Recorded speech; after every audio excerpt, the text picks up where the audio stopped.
जय Jagannath good morning friends আমি পাকাই চলে আসলাম সকাল সকাল তোমাদের সামনে আজকে আবার একটা নতুন দিন নিয়ে আশা করি তোমরা খুব ভালো আছো আমি তো আছি দেখতে পাচ্ছ দোকান যাবার সময় মুখটা হাসি থাকে কিন্তু দোকান থেকে ফিরে আসার সময় মরা মাছের মতন মুখটা হয়ে যায় ভীষণ সত্যি ক্লান্ত লাগে তো যাই হোক কালকে ঘুরে ফিরে তোমাদের জন্য ভিডিওটা করলাম জানি না কার কিরকম লেগেছে আর হ্যাঁ এখন আপাতত দোকান যাই এই নিয়ে পরে কথা হবে যে কালকের ভিডিওটা আমি কেন করলাম তো চলো তাহলে বেরানো যাক সময় হয়ে গেছে বেরিয়ে পড়লাম দোকানের জন্য বাড়ি থেকে আর চিনি তাই কালকে এই রাস্তার কোনো আপডেট দিতে পারিনি তোমাদের লোক সংখ্যা বাড়ছে আমি দেখতে পাচ্ছি অনেক লোকই আসতে শুরু করে দিয়েছে আর যারা যারা দোকান উঠিয়েছিল তারা আপাতত হালকা হালকাভাবে সব বেঞ্চ টেবিল খাট সাইডে ফেলতে শুরু করেছে দোকান করবে বলে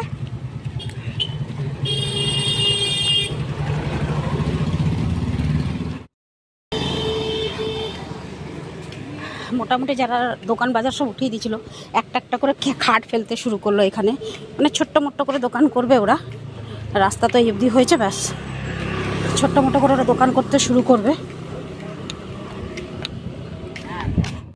দেখতে পাচ্ছ ভারত সেবাশ্রম গেট লাগানো হয়ে গেছে রাত্রেবেলা হয়তো জ্বলবে দেখতে সুন্দর লাগবে তো ফ্রেন্ডস এই যে দোকান থেকেই তোমাদেরকে দেখাচ্ছি দেখো ভারত সেবাশ্রম লাইট দিয়ে পুরো সাজানো হয়ে গেছে আর ফাংশনটা কাল আজকেই মনে হয় হবে ফাংশন চলো একটু ভেতরে গিয়ে দেখি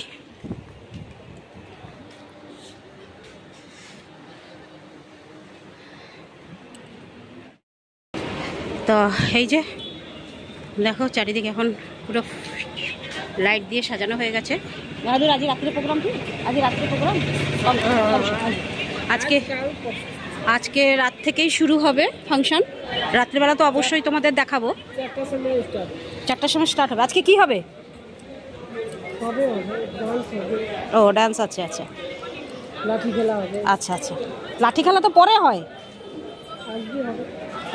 তো যাই হোক সন্ধ্যাবেলা 4টে বেলা থেকে প্রোগ্রাম শুরু হবে আমি যতটুকু পারবো তোমাদেরকে দেখাবো ঠিক আছে চলো রাত্রেবেলা আরও সুন্দর লাগবে দেখতে কারণ সব লাইট সাজানো আছে খুবই সুন্দর লাগবে চলো তাহলে যাওয়া যাক তো ফ্রেন্ড চলে আসলাম এখন দোকানে বসে আছি এখন আপাতত বাজে 1:45 আর আমি যেটা বলছিলাম যে কালকের ভিডিওটা আমার করার উদ্দেশ্য ছিল যারা পুরীতে আসছো একদিনের জন্য হয়তো আসছো অনেকেই একদিনের জন্য আসে কারণ পুরীতে তখন থাকার ব্যবস্থাটা মানে খুবই অসুবিধাজনক হয়ে যায় বলবো অসুবিধাজনকটাই বলা ঠিক হবে আর খাওয়া দাওয়ার ব্যবস্থাও খুব খারাপ হয় তখন অনেক হোটেল পাওয়া যায় না খাওয়া দাওয়ার জন্য তো সেই জন্যই আমি ওই ভিডিওটা করেছিলাম যে স্টেশনের কাছে আশ্রয়স্থল রয়েছে স্টেশনের দুপাশে দুটো পেন্টকটা বলে একটা জায়গা আর পুরীতে আলাদা আলাদা করে অনেক জায়গায় রয়েছে আশ্রয়স্থল আর টিকিট যদি তোমাদের কাটতে হয় ধরো এমার্জেন্সি টিকিট তো এই আশ্রয়স্থলের কাছেই টিকিট কাউন্টার করা হয়েছে তোমরা আমার ভিডিওতে দেখে দিও কালকের ভিডিওতে দেখে দিও আর সেই আশ্রয়স্থলে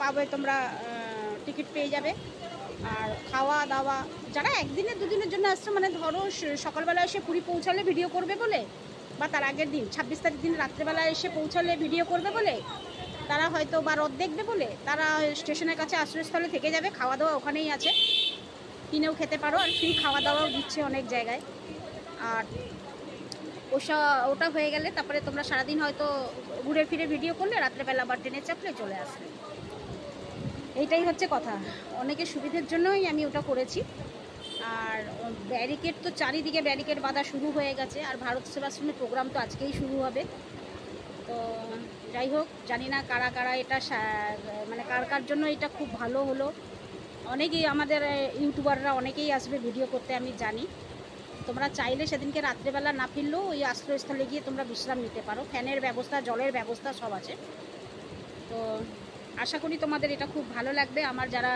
ভাইয়েরা আমার যারা বোনেরা আমার যারা দিদিরা যেই আসছো না কেন দাদারা ভিডিও করার জন্য তাদের সবাইকে বলি যে আশ্রয়স্থলটা হচ্ছে বেটার হোটেলে থাকার থেকে আর যারা হোটেলে আছো তারা তো চলেই যাবে হোটেলে হ্যাঁ বাইক কার নিয়ে আসাটা এখন বিপজ্জনক বা বাইক নিয়ে আসাটাও বিপজ্জনক কারণ রাখতে গেলে পার্কিং অনেকটাই দূরে তোমাদের অনেকটা দূরে গাড়ি রেখে তবে আসতে হবে যারা হোটেল বুক করেছো তারা তো হোটেলেই গাড়ি ঢোকাবে তবে রথের দিন আসা বা রথের আগের দিন আসাটা বিপজ্জনক রাস্তা রোক করা হবে গাড়ি ছাড়বে না ভীষণ হয়রানের ব্যাপার আছে তো তো তোমরা বুঝে সুঝে গাড়ি নিয়ে এসো।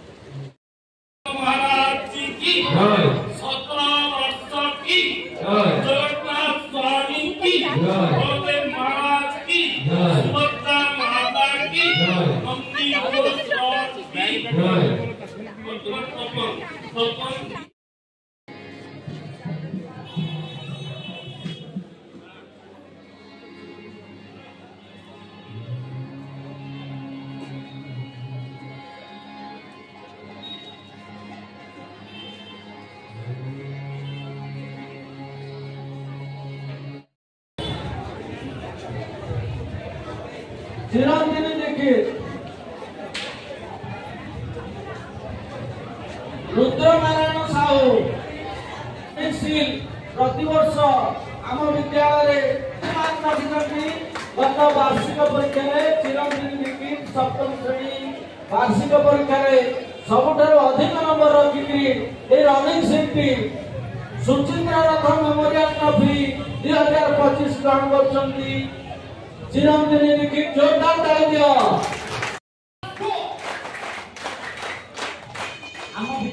সাড়ে 9টার সময় দোকান থেকে বেরালাম, তখনও দেখছি নাচের কোনো প্রোগ্রাম শুরু হয়নি, শুধু ওই গানই চলছে, কীর্তনই চলছে। তো ওই জন্য আর আজকে তোমাদের সঙ্গে কিছু শেয়ার করলাম না। আমিও বেরিয়ে পড়লাম বাড়ি যাব বলে, কারণ আমি বাড়িতে গেলে আবার আমার অনেক কাজ। তো যাই হোক, তোমাদের দোকানের সামনে থেকে একটু প্যান্ডেলটা দেখিয়ে দিলাম, লাইটিংটা দেখিয়ে দিলাম, এবার বাড়ির জন্য রওনা দেব। তো ফ্রেন্ডস, বেরিয়ে পড়লাম দোকান থেকে, এখন যাচ্ছি বাড়ি। আর তোমরা দেখতেই পাচ্ছ সবাই আস্তে আস্তে খাট ফেলতে শুরু করেছে, রথযাত্রার সময় দোকান করবে বলে। কি করবে বলো, কি আর করা যায়, এরা এখানেই নিজেদের জীবিকা অর্জন করছিল, সব যখন উঠিয়ে দিল তখন আর কি করবে, তবুও তো একটু করে বাঁচতে হবে। তো সেই জন্যেই তো রথযাত্রাটা করে ফেলুক, তারপরে দেখা যাবে। এই যে কাল এই রাস্তার কাজ আবার হবে, বাকি রয়ে গেছে, সব ব্যারিকেডগুলো বাঁধা হয়েছে। ভগবান, কি ধুলো উঠছে গো। এই যে পাউডার দেওয়া হয়েছে, এর উপরেই রাস্তা চাপানো হবে। আবার বিরাট ব্যারিকেড করে ফেলেছে একটা, পতিত পাবন জগন্নাথ প্রভু তুমি প্রভু। এই যে যেমনটি তোমরা দেখতে পাচ্ছ, আর পুরো সর্বনাশ, কি আগুন কি আগুন। দেখো হাওয়া দিচ্ছে প্রচন্ড।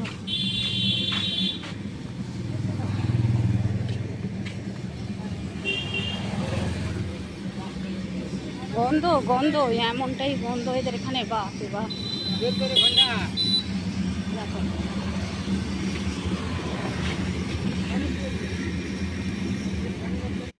আসলাম দোকান থেকে, তোমরা দেখতেই পেলে কিরকম ধুলো উঠছে। ওই দেখো বাপরে, কি গ্যাস কি গ্যাস। ছোট্ট ছোট্ট পায়ে চলতে চলতে ঠিক পৌঁছে যাব। সব দোকান খালি, খোঁজা দোকান, এইটা বি খালি, এইটা বি খালি, সব দোকান খালি। লোকই নেই তো বিক্রি হবে কোথেকে। চলো, খাজার দোকানে তো লোকই নেই, মার্কেটেই লোক নেই। কোথাও মানে লোক থাকুক বা না থাকুক, খাজার দোকানে তো থাকবেই, হাঁড়ি কড়াই দোকানে তো লোক থাকবেই। তো মেন হচ্ছে খাজার দোকান, যে আসবে সে তো খাজা কিনবেই। সব খাজার দোকান ফাঁকা, তার মানেই লোক নেই, পুরো ফাঁকা। আমি কোন দিকে তাকিয়ে গল্প করে যাচ্ছি, উল্টো দিকে তাকিয়ে গল্প করে যাচ্ছি। তো চলো বাড়ি যাই। আজকে তো আর কিছু কিনবো না, কিছু একটা কেনার ছিল, মনে পড়ছে না। এই ছেলেটা বন্ধ করে দিয়েছে দোকান। দেখি সামনে যাই, দেখি যদি আর কিছু কেনার থাকে তাহলে। কি বাবা, কত জোর ধুলো ওড়াচ্ছে গো, হাওয়া দিচ্ছে জোরে। এই দোকানও ফাঁকা, এই যে সব দোকান ফাঁকা। বাবার মন্দির এসে গেল, একটা প্রণাম করে নিই। তো একদম ফ্রেশ হয়ে নিলাম, যেমনটি দেখলে তোমরা। ঘরে এসে গেছি, ফ্রেশ হয়ে নিয়েছি। এই শাড়িটাও কেচেছিলাম আজকে, কি সুন্দর লাগে এই শাড়িটা আমার পরতে, দারুণ দারুণ আরাম পরতে সুতির মধ্যে। আর খুবই ভালো শাড়িটা, খুবই সুন্দর লাগছে বলো, প্রিন্টটা খুব সুন্দর। আর তো একদম ফ্রেশ হয়ে নিয়েছি, চলো একটুখানি বসি, তারপরে আবার ফিরে আসছি তোমাদের সামনে। বসার কারণ কি বলো তো, প্রত্যেক দিন তো এমনিতেই বসি, কিন্তু আজকে যেন কিরকম লাগছে। 2-3 দিন ধরে যে রাস্তার কাজ হচ্ছে না, গ্যাসটা, ওই গ্যাসের জন্য ভীষণ খারাপ লাগছে জানো তো। আমি কি চালালাম, ফ্যান চালালাম। তো চলো তাহলে একটুখানি বসে নিয়ে আবার ফিরে আসছি। তো চলো ফ্রেন্ডস, 12টা বাজতে চললো, 12টা বাজতে 10-5 মিনিট বাকি, মানে 11:15। এখনও ভিডিও তোমাদের কাছে পাঠাইনি। তো চলো হাত বেশি দেরি করছি না, ভিডিওটা তোমাদের কাছে পাঠিয়ে দিই। চলে আসলো রথযাত্রা চলে আসলো। আর আমার শর্ট ভিডিওগুলো তোমরা দেখছো কিনা একবার বলো। শর্ট ভিডিওগুলো অবশ্যই দেখো। আমি রথের প্রস্তুতি নিয়েই প্রায় ভিডিওগুলো সব করছি, কত দূর এগুলো কী হলো, তো ওগুলো দেখতে থাকো অবশ্যই। আর দেখে একটু কমেন্ট দিও কেমন, আর এই ভিডিওটা দেখেও একটু কমেন্ট দিও। তো চলো আজকের ভিডিও এখানেই শেষ করি, ফিরে আসছি আবার কালকে সকালে নতুন একটা ভিডিও নিয়ে। ততক্ষণের জন্য পাকাইকে বিদায় দাও, টাটা, গুড নাইট, শুভরাত্রি, জয় হিন্দ, ভালো থাকবেন সবাই। ফিরে আসছি আমি আপনাদের পাকাই।